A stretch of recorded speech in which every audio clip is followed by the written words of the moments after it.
Hello everyone, আসসালামু আলাইকুম। This is শ্রাবণ।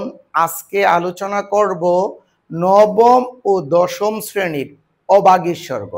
এই অবাগীর স্বর্গ লেখক পরিচিতি, মূল বক্তব্য, প্রশ্ন এবং এমসিকিউ সহকারে আলোচনা করে দিব, যেটা তোমরা বই না পড়েও জাস্ট ভিডিওটি দেখে পরীক্ষা ইনশাল্লাহ যে কোনো প্রশ্ন আসুক না কেন আনসার করতে পারবা।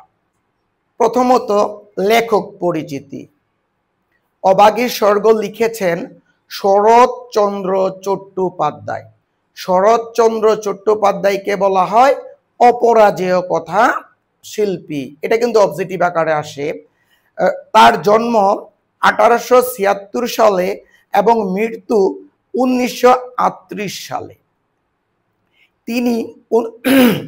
তিনি 1920 সালে কলকাতা বিশ্ববিদ্যালয় হতে জগত্তারিণী পদক লাভ করেন এবং 1936 সালে ঢাকা বিশ্ববিদ্যালয় হতে ডিলিট উপাধি লাভ করেন। এখন মূল বক্তব্য খুব সুন্দরভাবে আলোচনা করে দিব। এই অবাগীর স্বর্গ একটি ছোট গল্প। অবাগী যখন জন্মগ্রহণ করে অবাগীর মা মারা যায়। অবাগীর বাবা রাগ করে ওর নাম রাখে অবাগী। অবাগী ছিল দুলে জাতের মেয়ে। অবাগীর স্বামীর নাম রসিক দুলে। অবাগীর ছেলের নাম কাঙ্গালি। সনাতন ধর্মে বা হিন্দু ধর্মের নিয়ম অনুসারে কেউ যদি মারা যায় তাকে কি করা হয়? ধূপ, ধুনা, আলতা, সিঁদুর এবং চন্দন কাঠ দিয়ে স্বামীর পায়ের ধুলো নিয়ে তাকে কি করা হয়? সৎকার করা হয় বা আগুনে পোড়া হয়। এই হিন্দু ধর্মের বিশ্বাস যে তারা যদি মারা যায়, তাদেরকে যদি সৎকার করা হয়, তাহলে তারা পৃথিবীতে যে খারাপ কাজগুলো করেছে বা পাপ কাজগুলো করেছে এগুলো পৃথিবীতে থেকে যাবে এবং মরার পরে তারা স্বর্গে চলে যাবে। আর ওই তৎকালীন সমাজের উচ্চ শ্রেণীর মানুষদেরকে কি করা হতো? সৎকার করা হতো। আর নিচু শ্রেণীর মানুষদেরকে মাটি চাপা দেয়া হতো। সমাজের উচ্চ শ্রেণীর মুখুর্জি পরিবারের গৃহকর্ত্রী মারা যায়, তাকে ধূপ, ধুনা, আলতা, সিঁদুর এবং চন্দন কাঠ দিয়ে পোড়ানো হয় বা সৎকার করানো হয়। এই যে পোড়ানো বা সৎকার করা হয়, তখন অনেক দূর থেকে অবাগী দেখে যে মুখুর্জি পরিবারের গৃহকর্ত্রী আগুনের মধ্যে মানে ধোঁয়ার মধ্যে দিয়ে রথে করে স্বর্গে চলে গিয়েছে। তখন অবাগীর মনে মনে ভাবতেছিল, ইস, আমি যদি মারা যাই তাহলে তোর হাতের যদি আগুন পায়, মানে তার কাঙ্গালির যদি আগুন পায়, সে কি করবে? স্বর্গে চলে যাবে। এই অবাগী স্বর্গ মূলত ছিল কুসংস্কার আচ্ছন্ন সমাজ। এই যে কুসংস্কার আচ্ছন্ন সমাজের প্রমাণ কিভাবে পাওয়া যায়? তৎকালীন সমাজ ব্যবস্থায় সমাজের উচ্চ শ্রেণীর মানুষ নিম্ন শ্রেণীর মানুষদেরকে দেখতে পারতো না। সমাজের উচ্চ শ্রেণীর মানুষ নিম্ন শ্রেণীর মানুষদেরকে অপয়া অলক্ষী মনে করত। সমাজের উচ্চ শ্রেণীর মানুষদেরকে সৎকার করা হতো, আর সমাজের নিম্ন শ্রেণীর মানুষদেরকে মারা গেলে মাটি চাপা দেয়া হতো। অবাগী নিজেকে সবসময় অপয়া অলক্ষী মনে করত। সে কখনোই শ্মশান ঘাটে যেত না। কেউ যদি মারা যেত, শ্মশান ঘাটে যখন তাকে পোড়ানো হতো, তখন অবাগী কি করত? অনেক দূর থেকে উঁচু টিলায় দাঁড়িয়ে দাঁড়িয়ে দেখত। এই অবাগীর স্বর্গের কেন্দ্রীয় চরিত্র কিন্তু অবাগী। এই অবাগীর হাজবেন্ডের নাম হলো রসিক দুলে। রসিক দুলে কি করে? আরেকটি বিয়ে করে ওইখানে ওই পরিবারে বসবাস করে। কাঙ্গালি এবং অবাগীর কোনো খোঁজ খবর নেয় না। আর এই কাঙ্গালি এবং অবাগী অনেক কষ্ট করে দিন যাপন করে। হ্যাঁ, কাঙ্গালি ছিল অবাগীর একটি মাত্র সন্তান। কাঙ্গালি তার মায়ের কথা সব সময় শুনতো। মায়ের উপর দিয়ে কখনোই কথা বলতো না। একদিন অবাগী অনেক অসুস্থ হয়ে পড়ে। 2 থেকে 3 দিন বিছানায় অসুস্থ হয়ে পড়েছিল। গ্রামে কোনো ডাক্তার ছিল না। পাশের গ্রামে মানে অনেক দূরে একজন কবিরাজ ছিল। আর তখন কিন্তু কাঙ্গালির কাছে কোনো টাকা পয়সা ছিল না। কাঙ্গালি কি করলো, তার একটা গটি ছিল, ওই গটিটা 1 টাকা বন্ধক দিয়ে কবিরাজ মশাইয়ের কাছে যায়, নিজে একা যায় কবিরাজ মশাইয়ের কাছ থেকে 1 টাকার বিনিময়ে কি করে 4টা বড়ি আনে। কিন্তু এই 4টা বড়ি যে আনার পরে অবাগীকে খাওয়াতে চেয়েছিল, কিন্তু অবাগী এই ট্যাবলেট গুলো খায়নি। এখানে আরেকটি কথা আছে, সেটা হলো অবাগী যখন ভাবলো যে সে অসুস্থ, সে যে কোনো সময় পৃথিবী ছেড়ে চলে যেতে পারে, এই জন্য তার ছেলে কাঙ্গালিকে বলল, বাবা তুমি ভাত রান্না করো। কিন্তু কাঙ্গালি ভাত রান্না করতে গেল, রান্না করতে পারলো না। চুলার মধ্যে ভাতের মার পড়ে সারা ঘর ধোয়া হয়ে গেল। এই যে ধোয়া হয়ে গেল, ভাত ভালোভাবে হলো না। কিন্তু তখন এই দৃশ্যটা অবাগী কি করলো, ছল ছল করে তাকিয়ে থাকলো, অথবা পলকহীন চোখে তাকিয়ে রইল।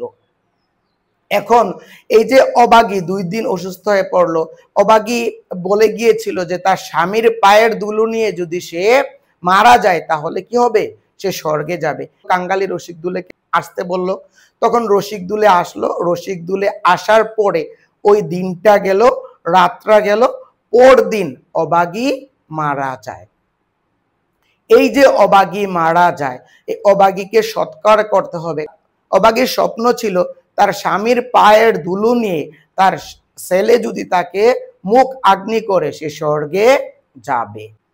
এই যে অবাগী মারা গেল, অবাগীকে সৎকার করতে হবে। কাঙ্গালিদের তো টাকা পয়সা ছিল না, ধূপ ধুনা আলতা সিঁদুর এগুলো কিনতেও পারে নাই, টাকার অভাবে চন্দন কাঠও কিনতে পারে নাই। কিন্তু তাদের একটা বেল গাছ ছিল, মানে কুটিরের সামনে, মানে ঘরের সামনে একটা বেল গাছ ছিল। ওই বেল গাছটা অবাগী নিজেই বুনেছিল।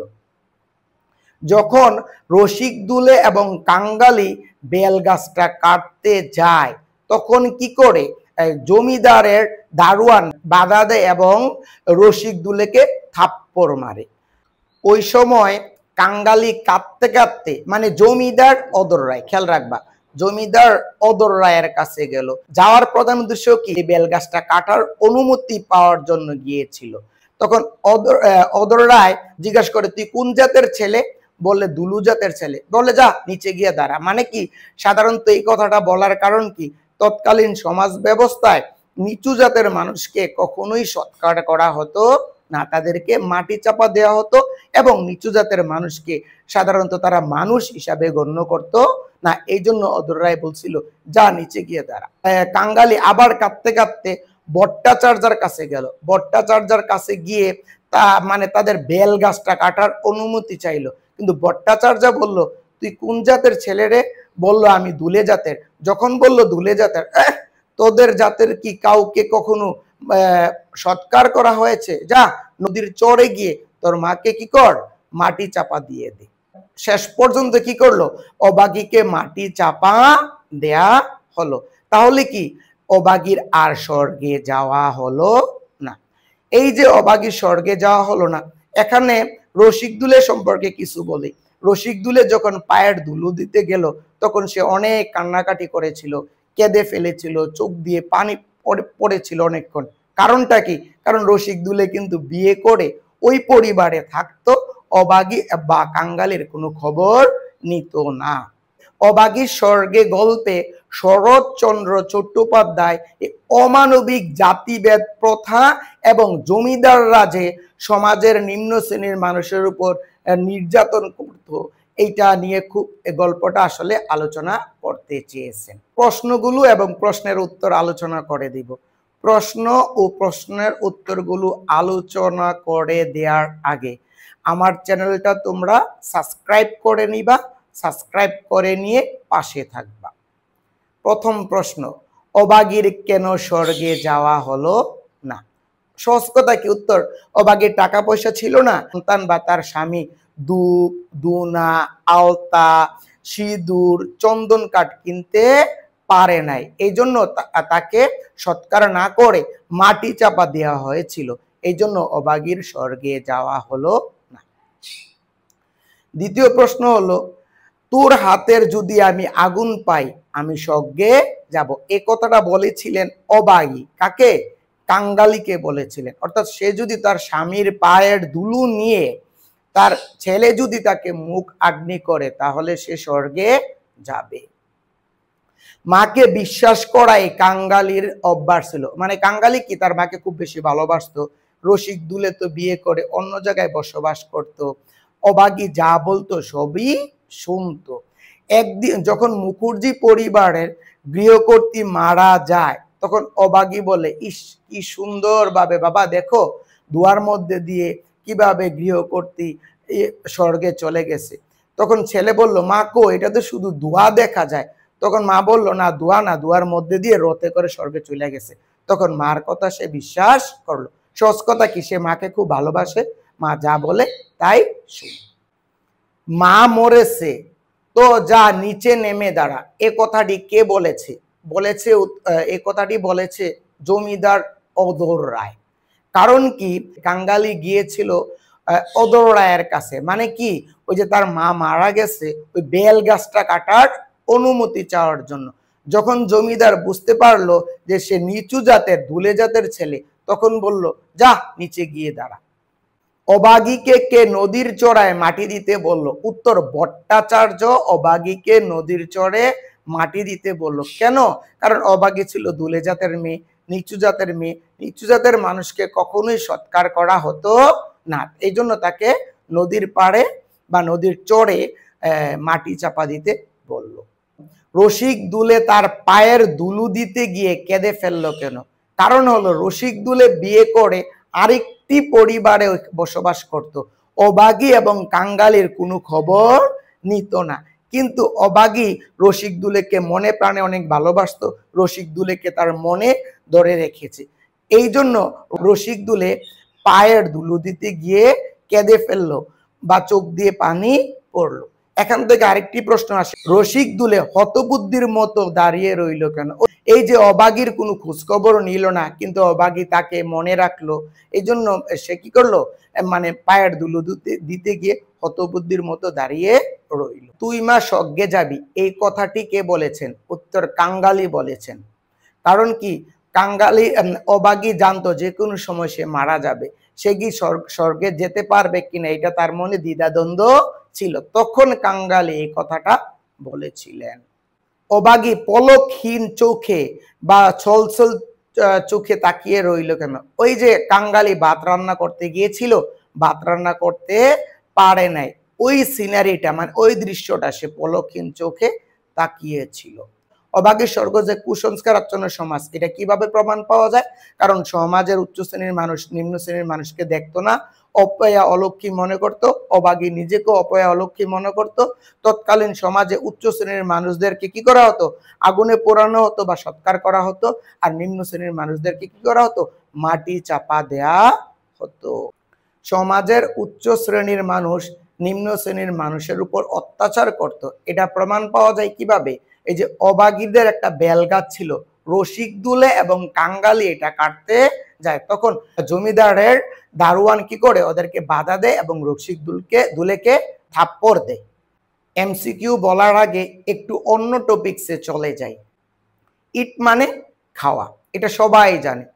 খাওয়ানো ইংরেজি কি? ফিট। অর্থাৎ যে খেতে অক্ষম বা নিজে খেতে পারে না, ওই ক্ষেত্রে আমরা ফিট বলবো। মা শিশুকে খাওয়ায়, মাদার ফিডস হার চাইল্ড। এখন আমি যদি বলি আমি তোমাকে খাওয়াবো, ওই ক্ষেত্রে হবে ট্রিট। কারণ কি, তুমি তো খেতে অক্ষম না, তুমি নিজে খেতে পারো। আমি তোমাকে রেস্টুরেন্টে খাওয়াবো, I will treat you in a restaurant. ট্রিটের পরিবর্তে এন্টারটেইনও বলা যায়। MCQ with answer. অবাগীর স্বর্গ একটি ছোট গল্প। অবাগী দুলে জাতের মেয়ে। অবাগীর স্বামীর নাম রসিক দুলে। অবাগীর ছেলের নাম কাঙ্গালি। অবাগীর একটি বেলগাছ ছিল, এই বেলগাছ ছিল কুটিরের সামনে এবং সে নিজে ওই বেলগাছটি বুনেছিল। মুখুর্জির গৃহকর্ত্রী 7 দিনের অসুখে মারা যায়। কাঙ্গালি তার মায়ের জন্য 1 আনা দিয়ে গুটি বন্ধক রেখেছিল, অথবা কাঙ্গালি কি বন্ধক রেখেছিল? গটি বন্ধক রেখেছিল। কাঙ্গালি কবিরাজ মশাইকে 1 আনা দিয়ে 4টি বড়ি কিনলো। এটাই অনেক ইম্পর্টেন্ট। গ্রামে নারী দেখতে জানতো ঈশ্বর নাপিত। কাঙ্গালির বয়স ছিল 15 বছর। ইন্দ্রজাল অর্থ জাদুবিদ্যা। অবাগীকে নদীর চরে মাটি দেওয়া হয়েছিল। আমার ভিডিওটি বারবার শুনবা, আশা করি বই না পড়ে অনেক অনেক ভালো করতে পারবা। Keep watching my videos, till then আল্লাহ হাফেজ, আসসালামু আলাইকুম।